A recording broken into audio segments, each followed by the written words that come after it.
me tell you something about Rebecca Anderson. She was a state vice president of Oklahoma HOSA in 1992 and 1993. She was one of 20,000 volunteers from all over the state and country who joined the 2,000 professional emergency workers to comb through the rubble to rescue the living and recover the dead in the 1995 Murrah building bombing. To us, Rebecca Anderson was an inspiration, and we devote our project to her.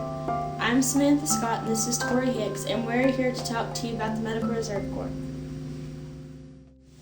Today, we're going to explain to you how we went about creating a Medical Reserve Corps unit in our local community of Tahlequah, Oklahoma. First, we'll describe the steps in our probability evaluation. Second, we'll tell you how we went about executing our plan. And third, we'll give you a brief summary of how we're still involved in the Medical Reserve Corps today.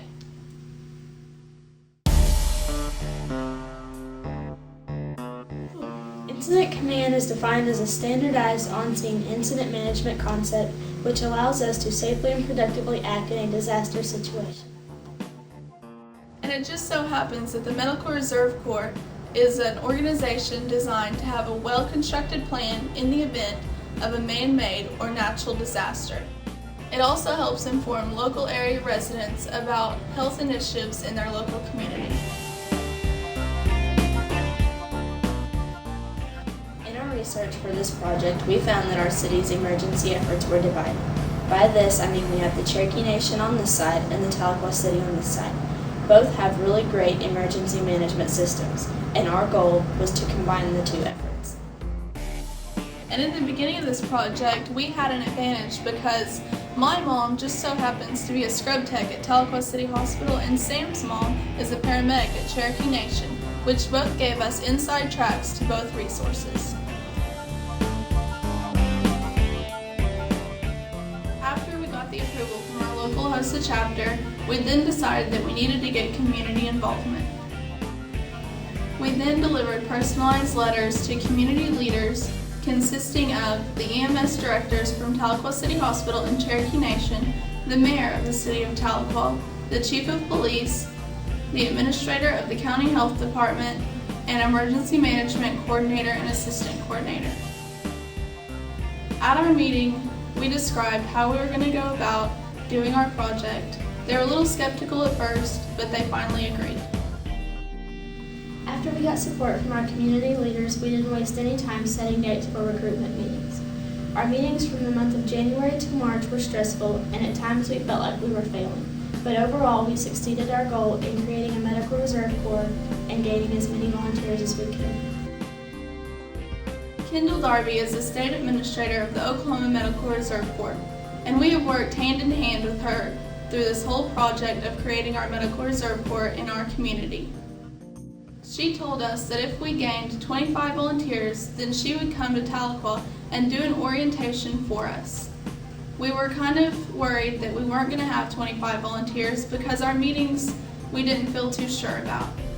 But we were very excited whenever she told us that we had actually gained 113 volunteers in our area. On February 28, 2007, the day of orientation, Kendall congratulated us through all of our hard work and dedication in setting up meetings and recruiting volunteers. We were then the 5th official MRC in the state of Oklahoma.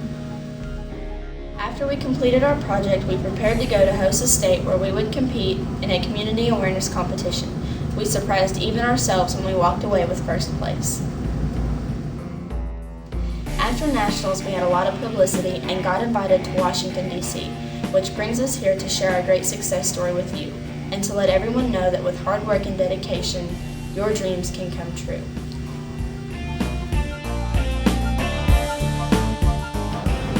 Even though we are about to graduate high school and go off to college, we will still remain active volunteers in the Medical Reserve Corps. We will also continue to promote the Medical Reserve Corps by having recruitment meetings across the state. And after we graduate college, we will be able to come back and volunteer as healthcare professionals.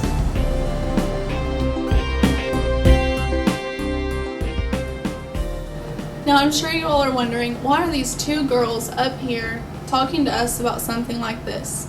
They've never been in a disaster, and they've never been deployed by the Medical Reserve Corps. Why isn't Rebecca Anderson talking to us about this? That's because she can't be.